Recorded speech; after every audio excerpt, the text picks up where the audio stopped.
Ok, donc on se retrouve pour faire l'installation du système d'exploitation, donc qui sera Windows 11. Donc pour faire ça, vous tapez dans votre barre de recherche Windows 11 ISO et vous allez bien sur le site de Microsoft. Sur le site de Microsoft, vous avez plusieurs solutions. Un assistant d'installation, un création de support, donc potentiellement, donc ça c'est via un autre ordinateur que vous devez faire, donc c'est cet outil-là que vous devez prendre une clé USB et créer avec ça. Si vous n'êtes pas dans mon cas, j'ai une clé USB qui s'appelle une clé USB Ventoy. En fait, c'est un outil qui va me permettre de démarrer n'importe quel ISO pour installer des systèmes ou avoir des systèmes en live. Et donc là-dessus, vous pouvez voir que j'ai des Linux, d'autres Windows, du Debian, tout genre de choses. Et donc moi, je vais simplement télécharger l'image ISO parce que ce sera plus simple dans le futur de réinstaller via ça. Donc là, vous voyez, là, elle se télécharge pour le moment. Donc voilà, mon fichier ISO 1 est téléchargé et je vais le copier. Donc si un jour vous voulez que je vous fasse une vidéo comment faire une clé Ventoy, je risque peut-être de le faire puisque ma clé que j'ai là, elle est uniquement en USB 3 3. Je sais plus quoi, mais type A. Et j'ai des clés type A, type C, et donc peut-être que pour devenir le plus compatible possible à des machines, parce que maintenant là, il y a beaucoup de machines qui a uniquement des USB-C, et donc voilà, j'ai des clés comme ça, et c'était à peu près tout. Alors, ce qu'on va faire, je vais vous passer... en fait, je vais simplement ici venir mettre moi mon petit truc de côté. J'en ai pas plus besoin que ça. Et alors derrière, je vais basculer sur cette capture d'écran. Alors là, vous voyez en fait ce qu'il y avait avant que je redémarre, plutôt que j'éteigne mon ordinateur. Donc là, je vais le démarrer et je vais appuyer sur la touche F2. C'est la touche pour aller dans le BIOS sur cette carte mère-ci. Alors normalement, si vous avez rien du tout installé sur votre disque dur, ça va d'office aller sur le BIOS. Moi, la seule raison de pourquoi ça fonctionne pas, c'est qu'en réalité, j'ai un système qui est installé sur le SSD. Oui.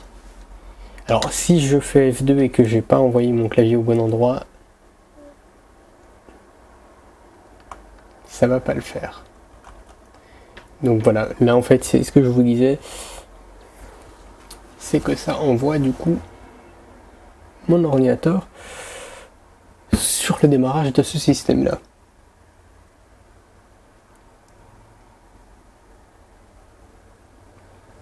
Donc c'est pas grave, on va très vite l'arrêter.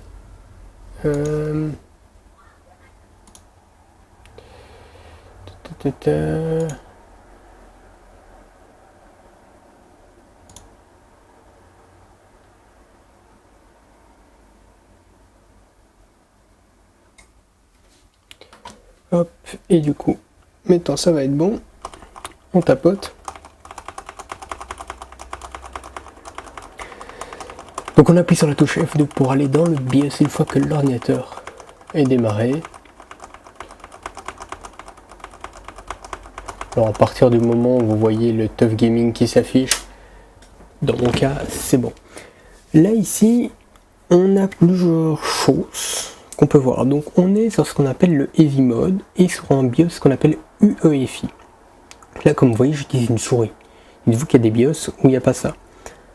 Il y a quelques trucs qu'il faut vérifier à ce moment-ci. Premièrement, là ici, vous voyez que le CPU fan tourne, le CPU châssis 3 et le CPU châssis 4 tournent.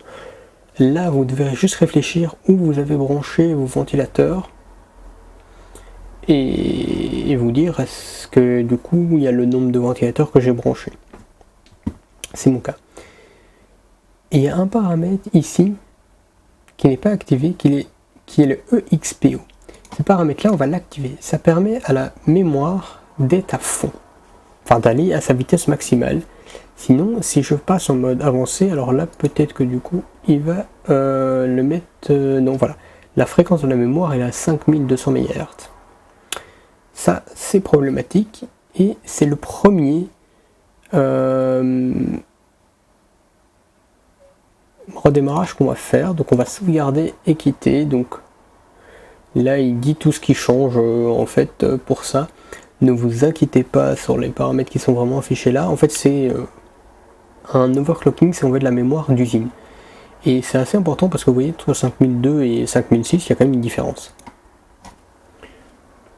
Donc vous attendez que l'ordinateur redémarre, et alors, vous pouvez tapoter de nouveau sur la touche F2.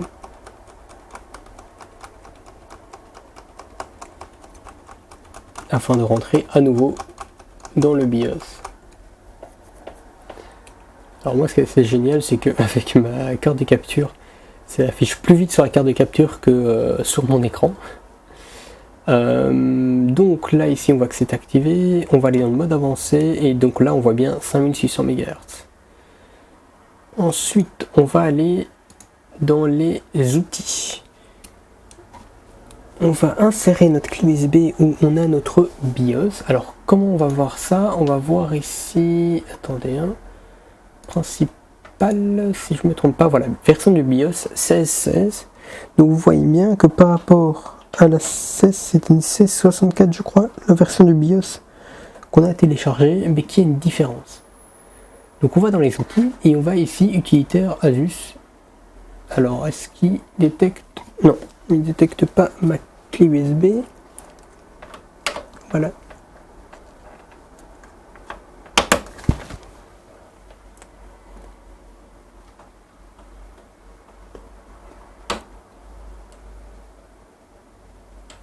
On va sortir et re-rentrer, voir. Voilà. Là, ici. Et donc là, ici, on voit TGP, machin. On clique dessus. Remarque importante, veuillez mettre à jour. Nous, on n'a encore rien fait. Donc le système redémarre avec les... avant de mettre à jour le BIOS. Donc on fait oui. Souhaitez-vous lire ce fichier? Oui. Et là, ça va... oui, donc il nous demande encore, oui. Donc là, il nous dit la version. Donc on fait oui. Et donc ça va traiter. Alors pourquoi mettre à jour le BIOS maintenant et pas plus tard, après qu'on ait installé le système? C'est une question de se dire, on est sûr que le BIOS est à jour pour installer le système, en fait, qu'on est sûr que voilà que tout est bon avant de commencer le système et que potentiellement plus tard ça fasse déconner le système en mettant à jour le BIOS, que ce soit via le système, c'est possible. Donc voilà, moi c'est ma pratique habituelle de pourquoi je fais ça comme ceci. Donc on attend, hein. Ça c'est vraiment, il faut laisser faire le truc, c'est normalement pas très long, c'est une sorte de 2-3 minutes, si pas un peu plus. Là c'est un peu plus long, enfin, après des fois...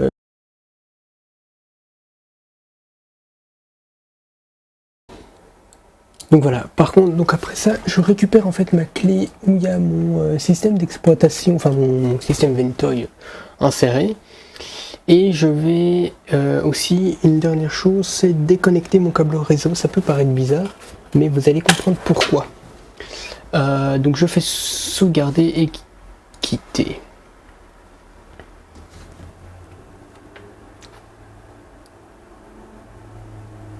Et là encore une fois, on va appuyer sur la touche F2.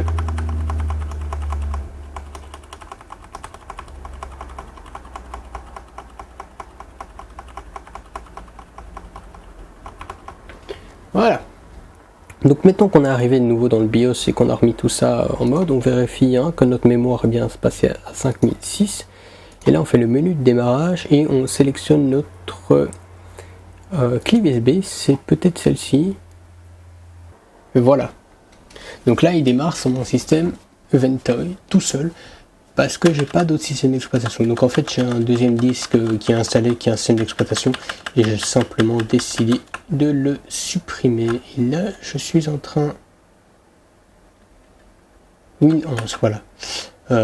Donc ça, moi là ce que vous voyez en fait là, c'est un utilitaire avec beaucoup d'ISO, donc c'est beaucoup de systèmes d'exploitation autres que Windows. Et moi ce que je cherche c'est mon Windows 11 22H2 en version française. Donc je clique dessus. Donc vous normalement vous n'aurez pas cette étape là si vous avez pas si vous êtes passé par l'utilitaire. Donc là l'utilitaire d'installation Windows 11 va démarrer. Et la première étape c'est donc langue à installer, français, matériel français, clavier méthode. Pour mon coup c'est un clavier français. Donc on fait suivant, on fait installer maintenant.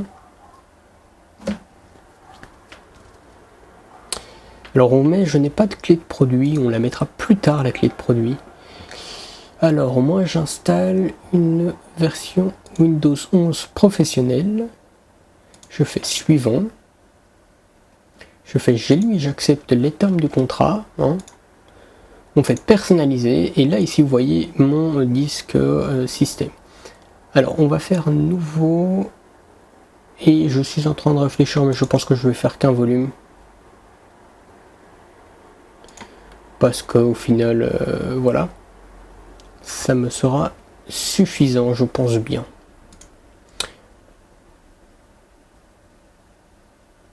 Donc là il installe en fait il installe les premières parties du système et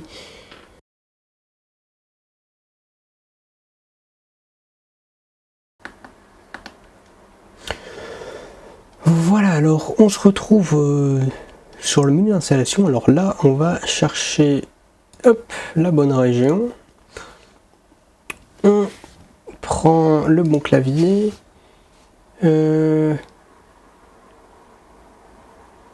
non,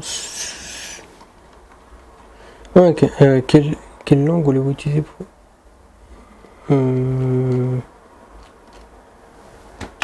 Français?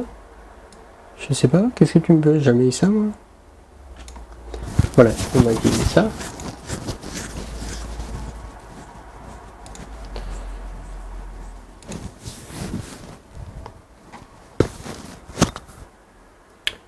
Ok, donc là vous voyez, il est temps de vous connecter à internet. Il m'empêche de faire toute manipulation. Sauf que nous on est plus malin.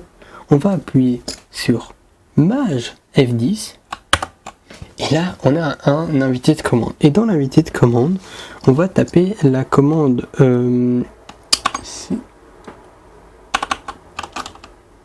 Pourquoi mon clavier fonctionne pas? Ah oui, ok. Je crois que c'est... non, c'est bien des O. C'est des O majuscules, OBE majuscules, c'est ça. Contre/, bypass, Enero. Et donc, on appuie sur Entrée, ça va redémarrer normalement l'ordinateur.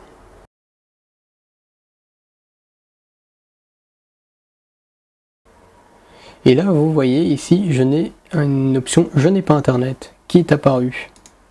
Donc on clique dessus, connectez-vous maintenant pour démarrer, nana.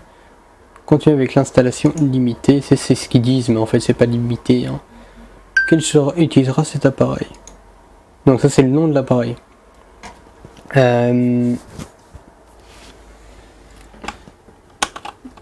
Ordinateur.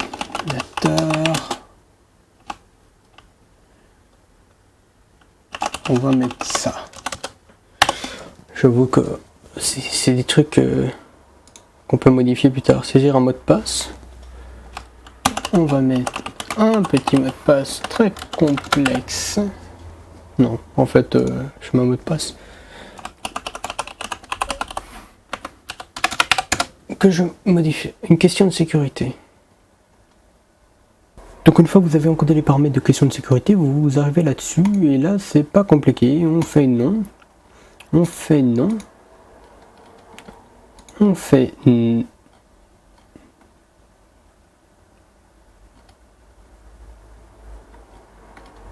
voilà, on fait non. On fait non. En fait, la plupart de ces données, ils vont vous dire oui, machin, c'est pour vous aider, vous améliorer, oui et non, non. Ou par exemple, ils te disent c'est pour géolocaliser ton ordi si on te le vole. Mais si on te le vole, t'inquiète pas que le temps, tout sera supprimé et ils vont même pas en fait le redémarrer. Hein. Ils vont supprimer le disque direct. Donc voilà. Donc là, mais en fait, on va laisser faire. Encore une fois, ça peut prendre du temps et on se retrouve.